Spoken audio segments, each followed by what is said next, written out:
Hello guys, so for today's video is mag-unbox tayo ng Realme C35 na isa sa mga trend ngayong taon dahil sa design, because na mukhang magkapareho sila or magkatulad sila ng iPhone na recent. So yan na, may mga warranty papers tayo sa loob.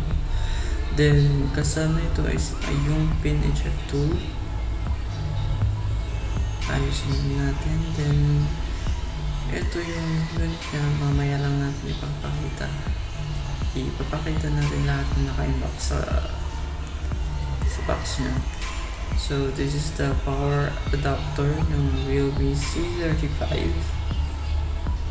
fast charge, and authentic na po siya guys. Then the USB A to Type C 1 meter long cable. Quality na talaga to.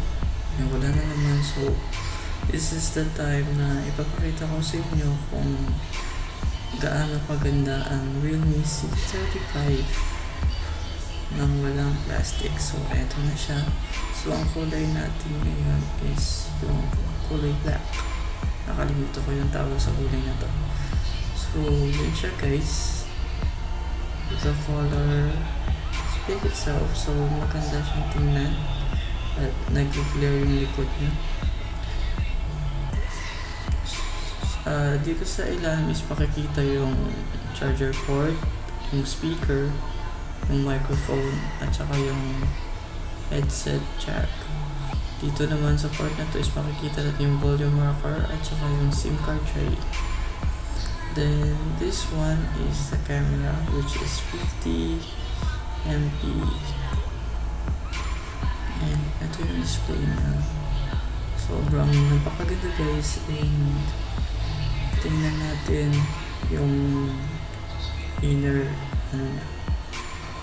So pinabuksan natin yung Realme C35. Hintayin na lang natin lumabas yung main screen niya.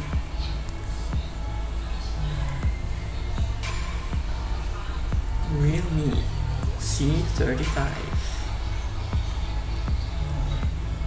Maganda siya guys, promise.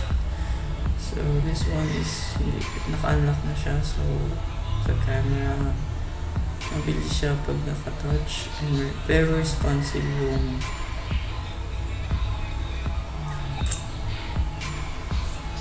so ngayon pupunta tayo sa settings.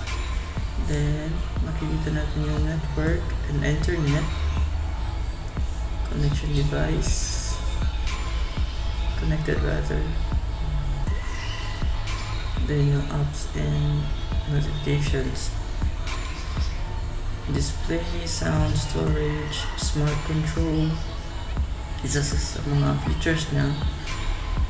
Then yung storage, which is the 4K64. Dito nyo makikita yung lahat ng usage niya. Then yung privacy, which is ang dami ka nang pwedeng gamitin. And of course yung security, yung location, yung system niya, saka naka-Android 11 na siya guys. Kayo nang bahalang mag-setup nito guys. So as of now, your system is up to date.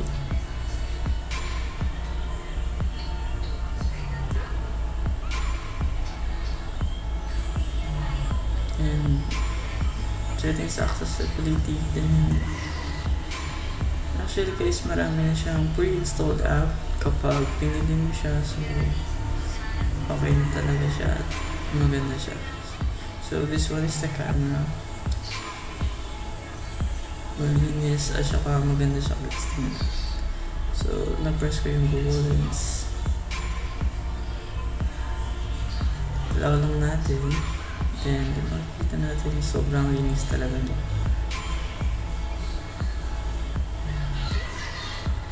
Ang dami, hindi naman yung features na kayo nang bahala. Pero mas okay pag ito yung pinili mo kasi yung grip niya is sobrang ganda. Na pre-installed app na siya with Google. And marami siyang pre-installed app like isa na dyan yung Google Apps, Facebook, Shopee syempre, Messenger, at iba pa. So, eye protection siya.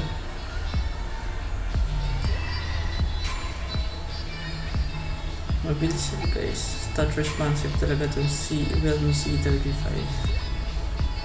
So, ano pang hinihintay? Bumili na kayo. Maganda na yung kulay at saka elegant. Bye!